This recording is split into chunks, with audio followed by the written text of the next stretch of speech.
चलो मैम इधर, मैम इधर मैम थोड़ा आगे मैम, थोड़ा आगे मैम, थोड़ा आगे और आगे। डरिए मत, इंसान है लेफ्ट साइड। अनु मैम यार, सेंटर मैडम, सेंटर अनु मैम।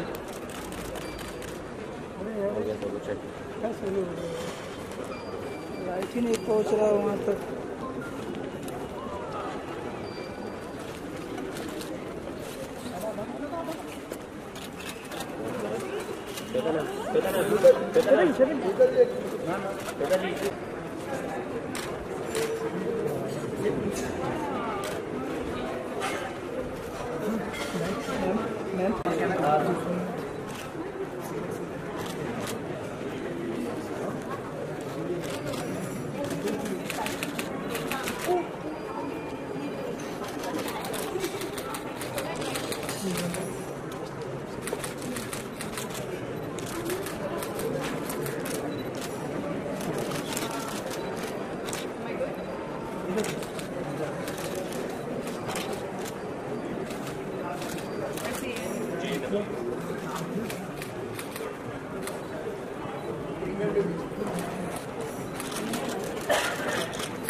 या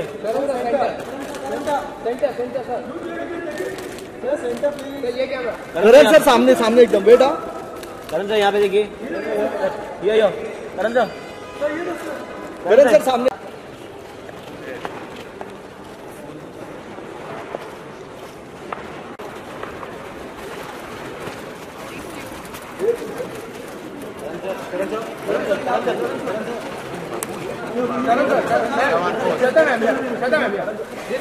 सर इधर देखा ही नहीं। श्वेता जी रुकिए, श्वेता जी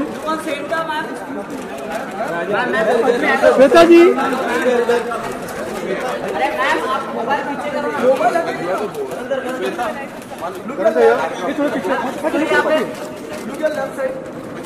मैम यहाँ पे left side.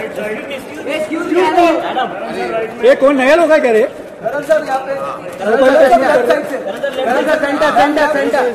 Centre.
One more right.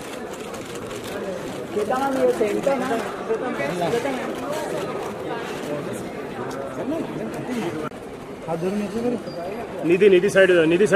निधि साइड पराग साइड, निधि साइड।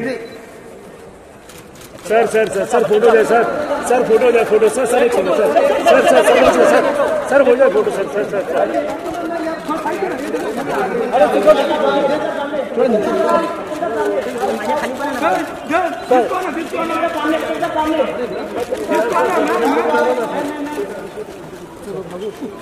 एक साथ में अरे कितना आगे जा रहे हैं यार?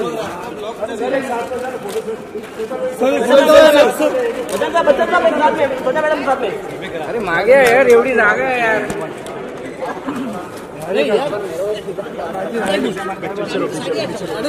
अरे पीछे रहो, पीछे दो सब लोग, पीछे आ जाओ। हाँ चलो एक फोटो सर साथ में। अरे फ्लैश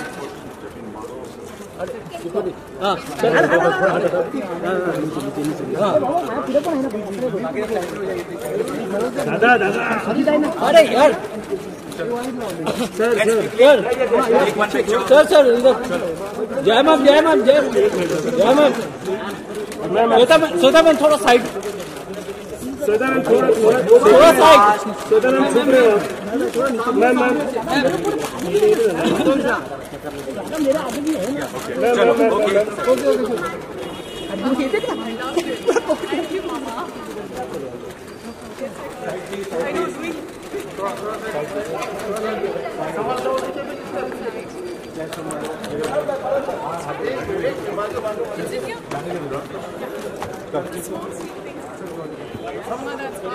साइड हो जाओ धीरे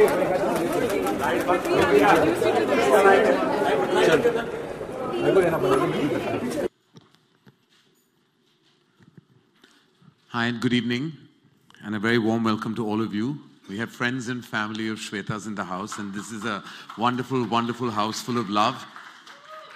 So I have to say that I invited myself to host the proceedings. Shweta is very shy and never likes to ask anyone to do anything for her, but I invited myself because I'm mainly a host and I just direct whenever I get some free time. And so I decided to do this because I love and adore Shweta, and I have grown up with her. Both of us grew up and we got really close as children because we had one common factor. That was the bullying of Abhishek. We were both bullied, though we were both much older than Abhishek was. And I think Auntie Jaya will tell us more stories than what she might remember. But I remember that we actually bonded when we were both tied to a tree trunk while the others were playing. Why we were tied to that tree trunk, only Abhishek will be able to tell you. And when I turned up to Shweta's birthday party in a Superman costume, though there was no theme that particular day, my mother, of course, was misinformed and sent me looking like Superman. So I have many, many memories of Shweta. But what I do know about Shweta is that she is an exceptional, exceptional talent. She's always stayed away from the spotlight, though everyone who's close to her and knows her well knows that possibly the best actor in the family is Shweta. Her ability to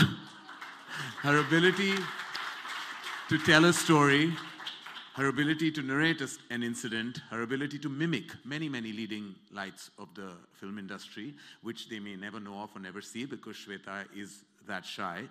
But I always knew that she was talented, exceptionally astute, amazingly observant, and actually has a sense and an ability to write so beautifully that I knew, and I was not surprised the day I knew that she turned columnist, and then finally she turned author.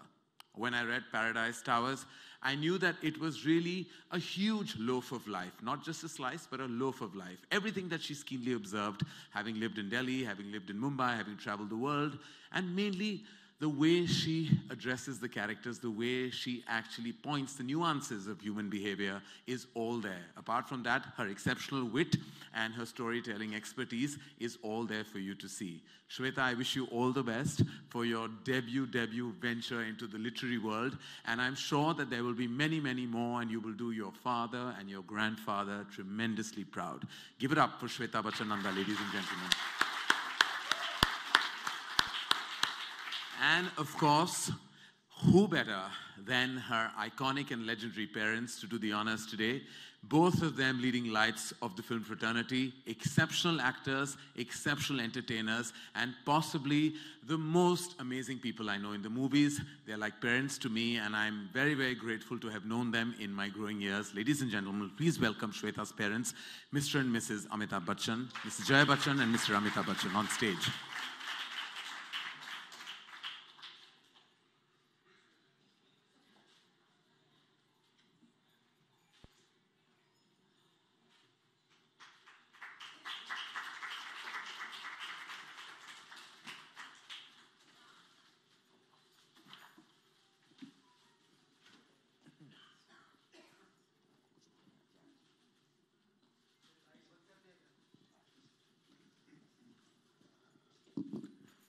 All right, now that we have Mommy and Papa on stage, we'd like the Renaissance girl, as I call her, on stage. The spotlight is all yours. Yes, come.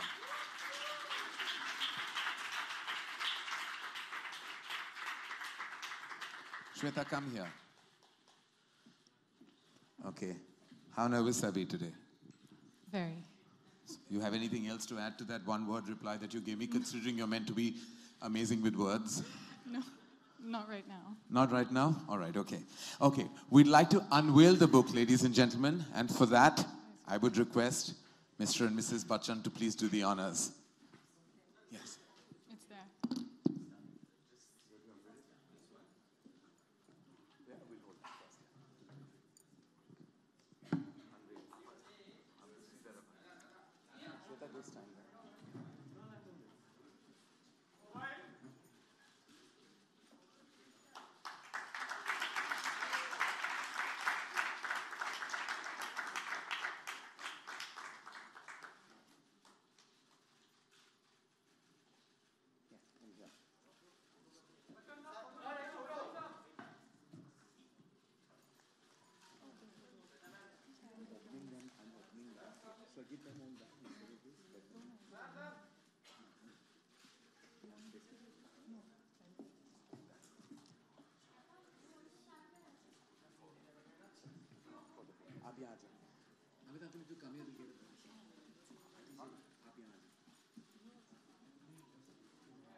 Yeah, thank you. Thank you.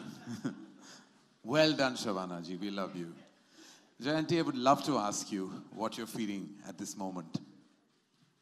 She said, good Lord, before I gave you the mic. Good evening. Sorry for coming in late. Sorry, Shweta. Sorry, Karan. We got held very badly in traffic. I knew she would do this. Since she was a child, I knew she would someday write. Mother's instinct. What else? You just asked me one question. That's it. You have nothing else to add to that? You knew she would write. Mother's instinct, that totally we all knew she would write. In fact, I was hoping that one day she'll act, but that won't happen. I think that she's very inspired by your screenplay writing. Oh, me? Yes. Because the way you detail your characters, I think that's what she's done in this book. I was actually quite surprised, and I keep saying, Shweta, is this character that person we knew? Is this character? She says, no, Mom, no. She's totally lying. They're all real people. And she's just not telling us. She's inspired by many people, and people perhaps is sitting in this room here. You'll never know, they may have found their way into her book. Even I feel some of the characters are very close to people that I think you and I both know. We'll discuss that later, Auntie Jaya, but thank you. Thank you for being here. Amit Uncle, may I please ask you what you're feeling at this moment? Thank you, ladies and gentlemen, for having us here.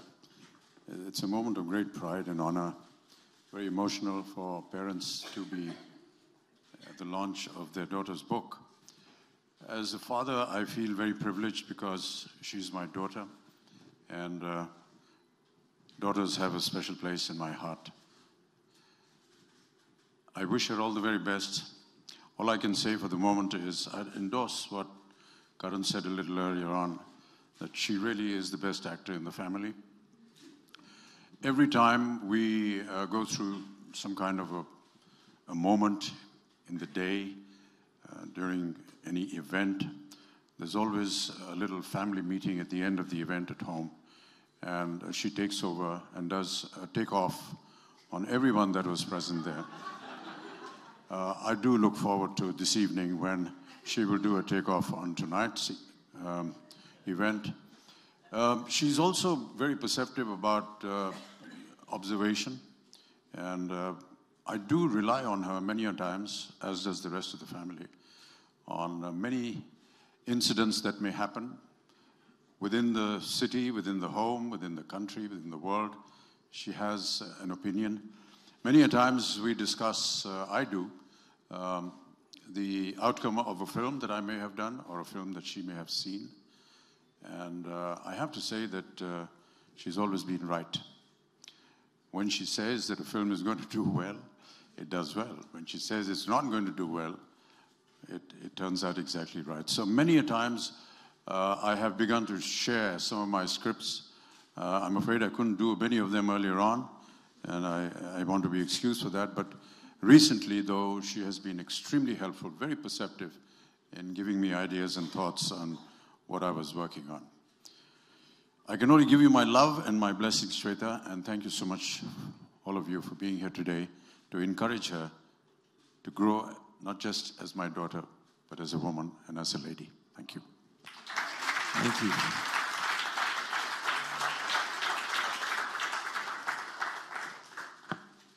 Thank you so much, Amit Uncle. And may I also now please request you to read your favorite passage from the book for all of us. It would be an absolute honor. Thank you.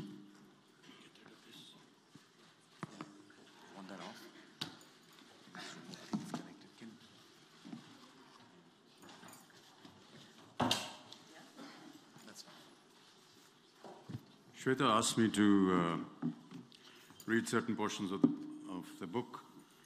She wanted me to read the prologue. I'll do a bit of that, and then a small portion inside the book as well.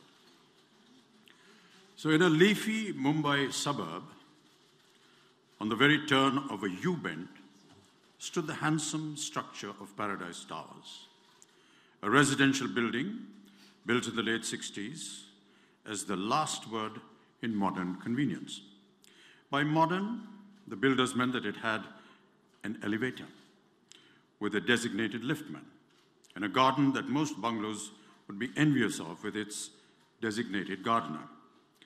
Over the years, other more modern and loftier structures came up in the area, dwarfing Paradise Towers. However, none could compete with its clean lines, meticulous planning, which kept it from flooding during the rains or its residents.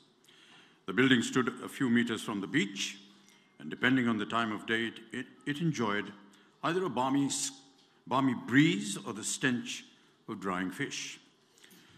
The road it stood on was more a bylane that rarely saw any traffic besides the random vegetable vendor and fisherwoman who, with their baskets on their head, crossed over to their fishing village via the building twice a day.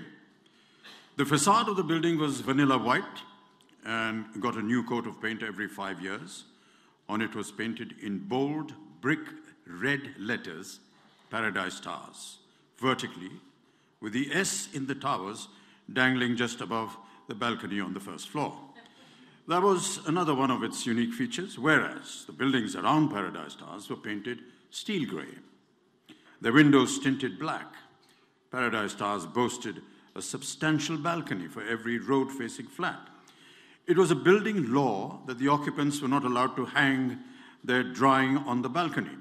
So as the years went on, it retained its aesthetic appeal, while the places around it got cluttered and messy. The entrance was a wrought iron gate with arrowhead bars secured by a sickle lock mechanism. A smaller pedestrian gate was attached to it and was most often used by visitors and residents alike. A metal-sheeted guard's cabin stood outside the gate, though its inhabitant preferred to sit outside it on a folding chair, his register and desk fan jostling for space on a rickety stool in front of him. A wide concrete driveway led to the ground floor, where in the maze of pillars that defined the parking spots stood the elevator. A staircase, right by the lift, wound its way up the building, every even-numbered set of stairs being followed by a landing. The elevator was placed so that it divided every floor in two, with a flat on each side and a small lobby in front of it. The staircase also allowed access to each floor, and the substantial terrace, accessible to and all used by everyone for the drying of clothes, housing of water tanks, and the electrical room, and where all the staff gathered to moan about salaries and to gossip. Rarely in the spring, the building children would go up there to fly kites, but as the years wore on, the more modern modes of play were invented, the children lost interest. The flats were spacious and airy with large windows that let in the sunlight. They each had a small kitchen, staff quarter adjacent to it, and 2 bedrooms. The garden downstairs was lush and lined with bougainvillea creepers on the boundary wall, which spilled onto the road, shedding petals and carpeting the street pink. Well-tended flower beds with seasonal flowers ran all over the circumference of the garden, breaking only at its entrance, and a mud path ran alongside for those who wanted to walk. Palm trees flanked the driveway on one side, and there were talks of installing a water fountain, which was then scrapped in favor of leaving the driveway with a roundabout used for potted plants and a seating spot for the maids to keep an eye on their wards, who often played in the garden. The residents of Paradise Stars were an amenable bunch. They all interacted with each other, and the children were constantly in and out of one another's flats. The women had a committee which organized Diwali and Christmas parties yearly, and once even a 70th birthday party. They were fast friends and sworn enemies, but seldom any grave unpleasantness. Nothing dramatic ever happened at Paradise Stars, or so you might think. Of course, appearances can be very deceptive.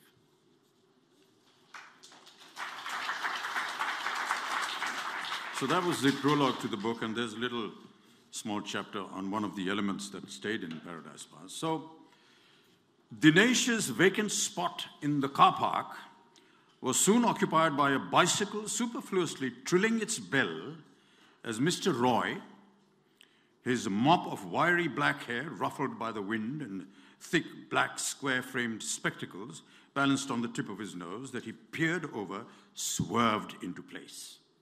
Dismounting his cycle with some difficulty, seeing as he had weighed under his arm a briefcase, Mr. Roy parked his ride, smoothed his clothes and hair by running a hand over them, pushed his spectacles back up his nose, and proceeded to remove something wrapped in layers of newspaper from the basket attached to the front of his cycle. From the shadows, a middle-aged man came forward and relieved Mr. Roy of his briefcase, leaving the gentleman to better hold his newspaper-wrapped parcel. Though the Roys had a car, Mr. Roy preferred to use his bicycle on trips to the fish market, or so he told his friends.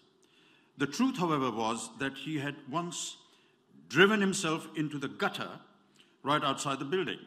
A nostalgic song on the radio had set him off daydreaming, causing him to lose control of his car. The car and Mr. Roy were extricated from the gutter with great difficulty. One of the Kapoor children had even captured the entire episode on their phone. The car, though, sent for an overhaul, would always smell of rotting bananas every time the engine overheated. Mrs. Roy had ever since forbidden her husband from driving the car when he was on his own, and so Mr. Roy had resorted to using his bicycle for most errands. Mr. Roy rung for the elevator that whirred and hummed as it descended, the liftman smiling his broad smile as he came into view. The grille of the elevator drawn open, the liftman greeted his passenger, who once ensconced in the lift became the subject of his over-familiar repartee. "Fresh fish for dinner today, Sabji," he asked, eyeing the parcel that Mr. Roy was now cradling in his arms. Mr. Roy gave him a perfunctory smile that should have indicated to the liftman that he found his questioning impertinent, but in this case managed only to encourage him. "When I was in my village in Bihar," the liftman prattled on, "we knew many Bengali families. Nothing like homemade macher jol, Sabji. It had been an age since I have had the pleasure of eating such delicately prepared fish." Mr. Roy leaned forward, pressing the button to his floor, which in his enthusiasm the liftman had forgotten to push, and the elevator began its labored climb to the second floor, where Mrs. Roy would be waiting to receive the fish that only her husband was trusted to select from the mongers, in lieu of which he would leave office early, using a made-up physiotherapy appointment as his excuse.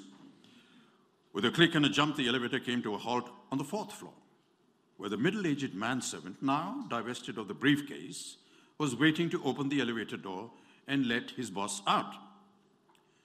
The minute he stepped onto the landing of the fourth floor, Mr. Roy's superior olfactory senses picked up the most divine aroma.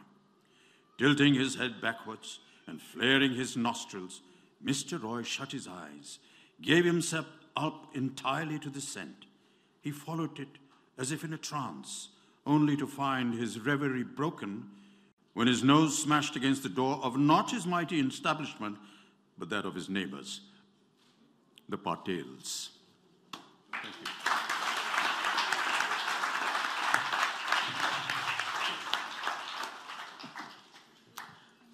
Thank you, Amitabh. Thank you for doing the honors, and thank you for reading that absolutely wonderful 2 passages actually from the book. Congratulations, Shweta. It truly reads so well, but that also has something to do with your illustrious father. I'm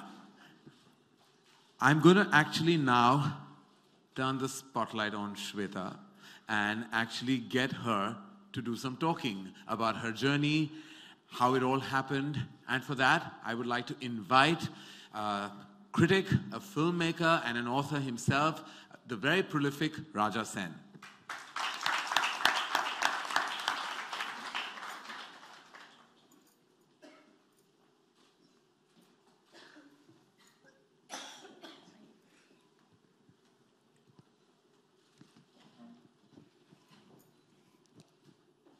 Shweta, one thing about you that everyone seems to know is that you read a lot. Words mean a lot to you. And so your first book, you're someone who does many things. You've been a columnist. You've just launched a fashion label. Your first book, how momentous is this occasion for you? Is it extremely, extremely momentous? I can hardly believe it.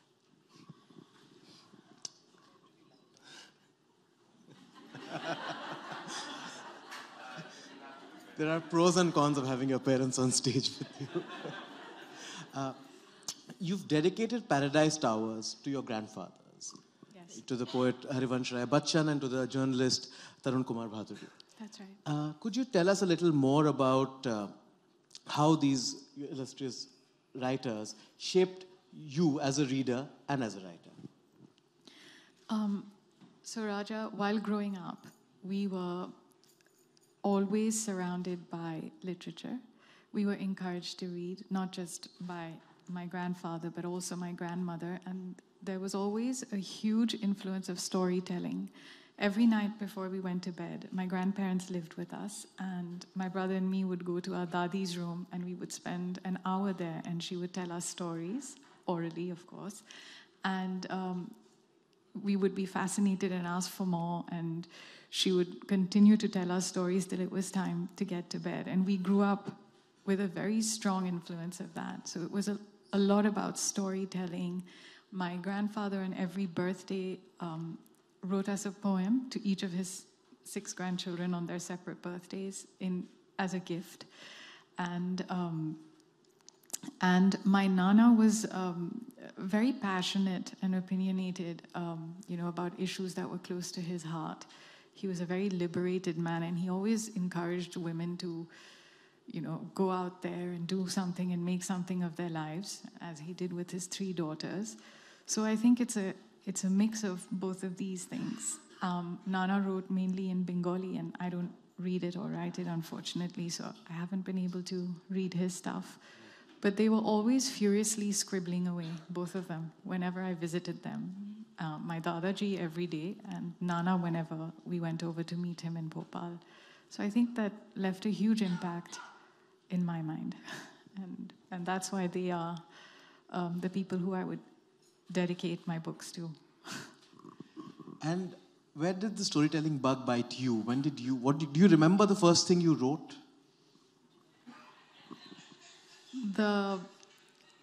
The first things I actually remember writing were get well soon cards to my father when he was recuperating after his accident on the sets of Coolie.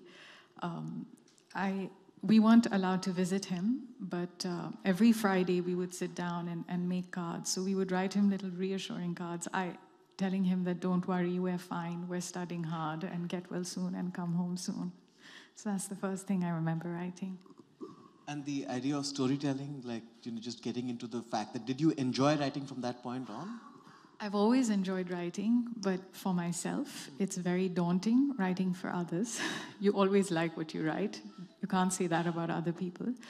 And I was always the eldest of the bunch, and I was always telling stories to all my younger cousins and my brother. So I think maybe that's where it came from. And who were your favorite writers growing up? Like, who were the influences on Paradise Towers, so to speak? Well, Jane Austen, because her characters were so vivid and so funny and just so precise. Even though we don't live in that age, she's fleshed them out so well that, you know these people, you've seen these people, their little quirks, their foibles, their, little tics, as you would say.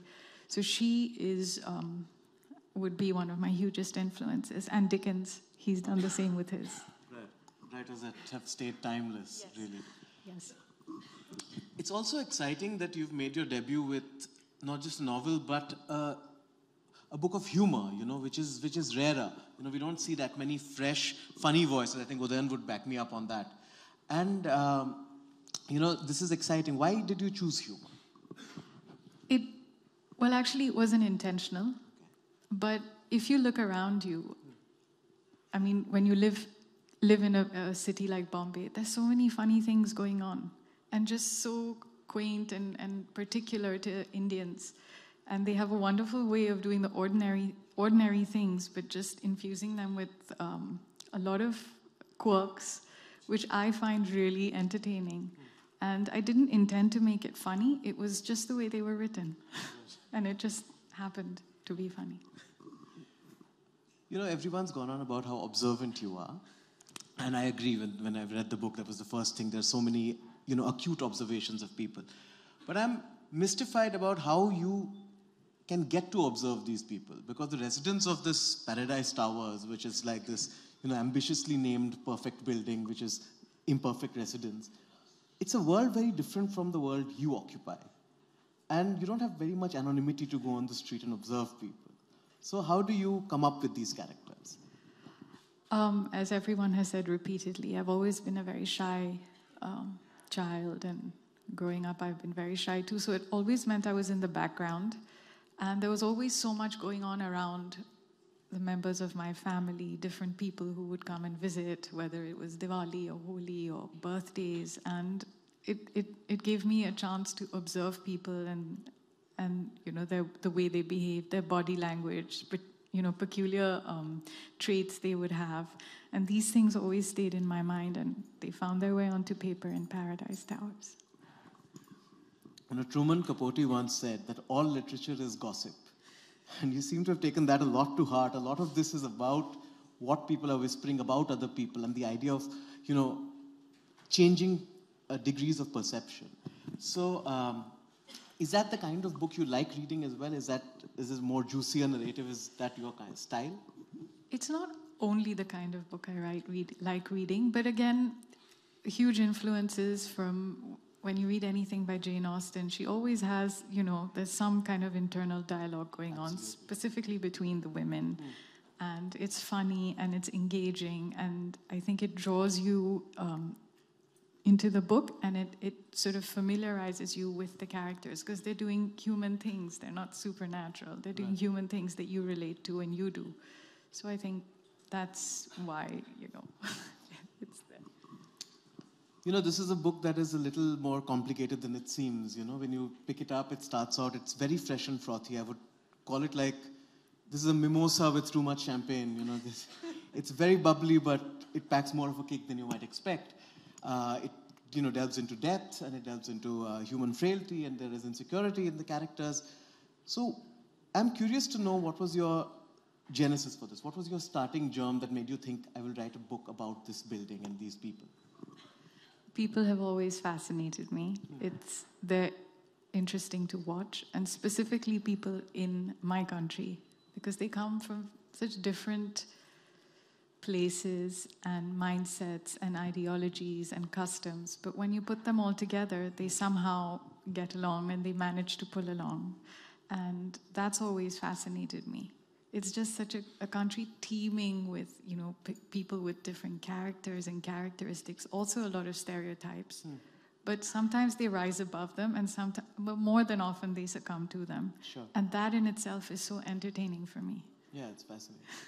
But was there one character that came first, or one little bit of the storyline that came first, and you thought, okay, I can build something around this? Not to give too much away to people who haven't read the book. The building came first. Okay. The building came first. Right. And then I had to people it. And I drew from people I've met, some family members, mainly my Bengali side of the family. and that's how it came about. Right. And there's one section I picked out because it reads incredibly cinematically. There are bits of the book that read very much like a movie. One bit that I really liked is about a policeman who's wiping his bald head using the same handkerchief with which he had previously handled evidence. So someone notices him doing this and he immediately ties it around his neck like a scarf. So this is it's a visually comic moment. It's ripe for the movies, So coming from a film family, do you often find yourself thinking cinematically, visually? Inadvertently, yes. I think a lot of what we write is influenced by art, and that is cinema, that's pictures, what you see on television, and today what you find on Instagram and all of that. So yes, definitely. And are you already, I'll beat Karan to this question, but are you already thinking of, the Paradise Towers movie? Are you already imagining it? I don't know. I'm not thinking of anything yet. I'm just happy the book is out there, and I hope people enjoy it. What was your biggest challenge here as a writer? Because it's a first book, it's a very daunting thing. It takes a lot of time, it takes a lot of discipline. It's a completely new thing for you to do. So what was the hardest? The discipline. To actually sit down and write, and that was it. The people were easy. It was like I've known them all my life. They were friends. The story came to me, but it was the discipline of actually having to sit down and transfer what was in my head onto paper. Okay. And have you been nervous about how people are reacting to the book? Are you surprised by their reactions? I am very nervous, and I probably will be surprised. Right. Before we open it up to questions, I just want to bring it back to the idea of the Paradise Towers movie. We are, we are in Bombay. We have everyone here. And I just want to see, do you picture some of these people as actors? While writing about them, did you visualize anyone like that? No. No. And do you think this is going to be more a Zoya Akhtar movie or more a Karan Johar movie? Let me put you on the spot. I don't want to get into trouble. It's going to be crossover. Okay. Point noted. All right, let me take some questions from the audience.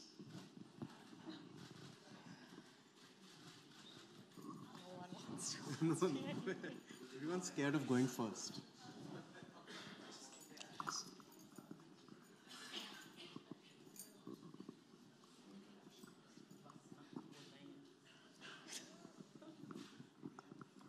Yes, Bhavnaji. Yes, everybody feels shy to ask questions, so I just think I have to offer it. So, Shweta, you say you are nervous, but you are doing very well. And we would like you to look at us also and answer, and not just look at Raja Sen, because we are feeling jealous.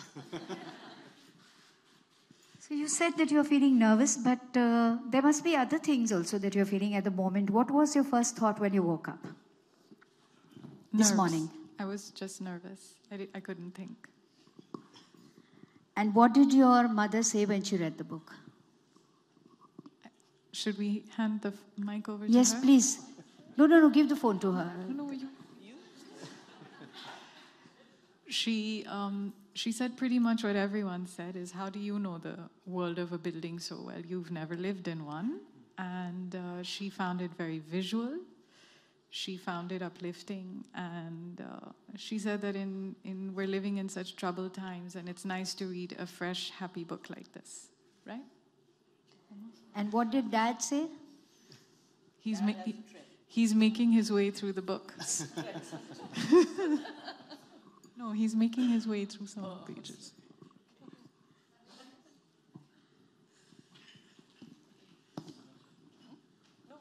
I've read portions of the book.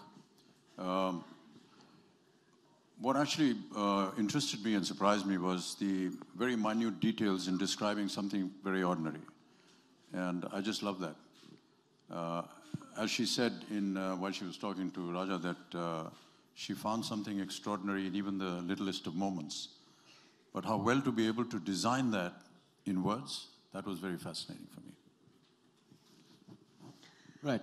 I've been informed that we're running out of time here, but Shweta is going to be signing books now, so we're not letting her off the hook just yet. So please get your books and make her sign, interesting individual dedications to all of you. Thank you. Just to wish her good luck.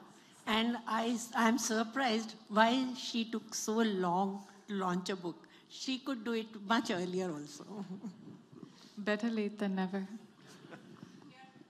Thank you. Thank you, Raja. And that was truly a brave attempt to make Shweta to speak. You did well because she went beyond monosyllabic replies. So thank you so much. You did fantastically. Give it up for Raja Sen, ladies and gentlemen. Thank you so much.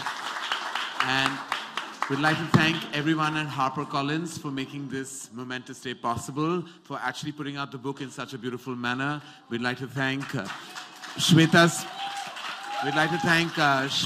parents, Amit Uncle and Auntie Jay, for doing the honors, for being on this platform with us and just being the people they are. Thank you so much. And thank you, Shweta. Thank you for bringing us all together in this wonderful room full of love and happiness for you. Thank you, Karan. Thank you so much for being here for me. No, always. And we have a request if you could hold the book and pose for pictures, because that's what really matters eventually. Thank you. Should we just, the small or the big one? The small one. No, everybody has to.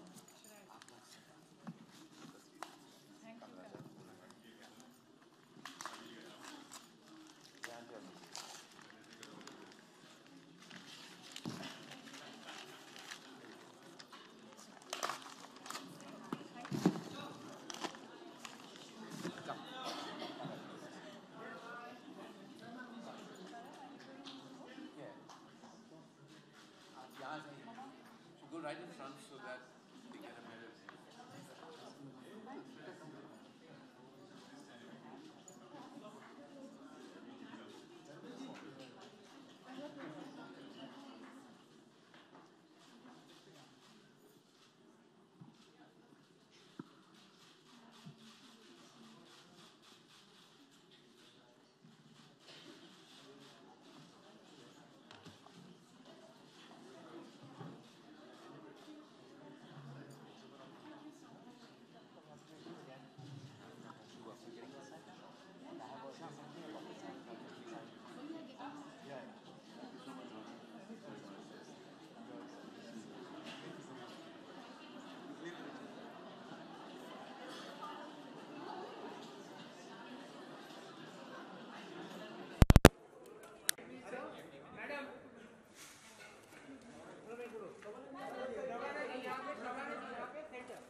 Black man.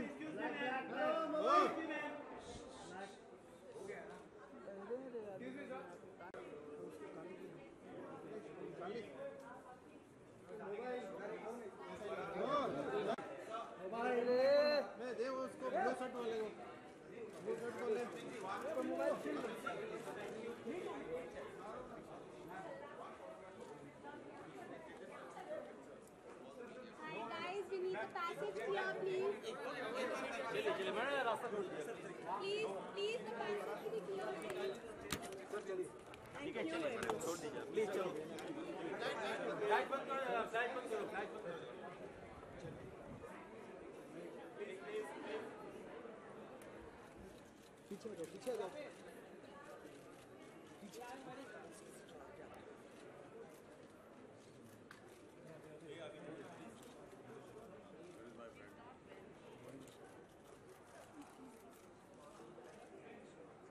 थोड़ा पीछे हो जाइए सब लोग।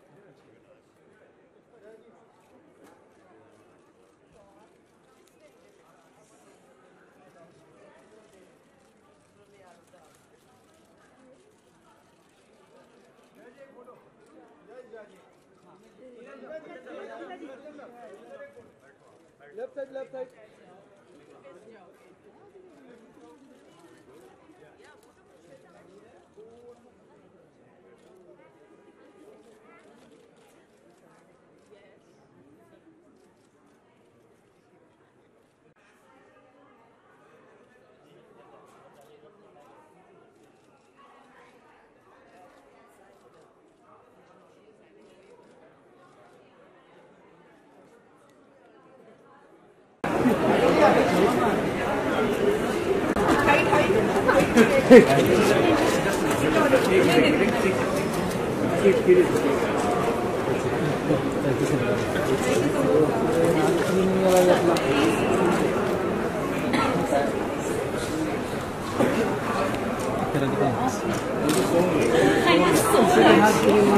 एक minute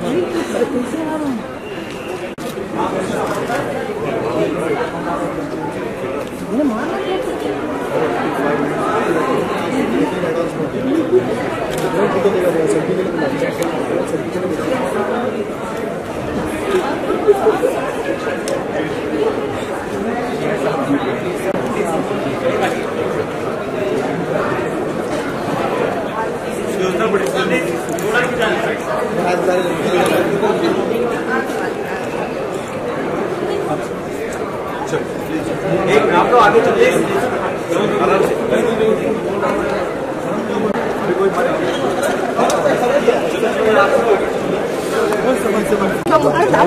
अरे यार लोग आगे तो अरे क्या कर रहे हैं दिख रहा है लोग आगे अभी इधर ले लो ले लो ले लो कोई भी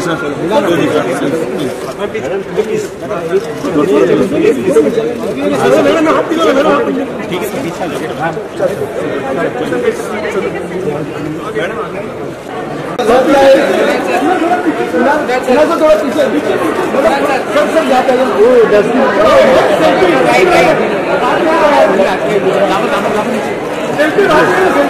कुणाल सर यहाँ पे कुणाल सर कोई फोटो नहीं मिल रहा है सर यहाँ पे कुणाल सर यहाँ पे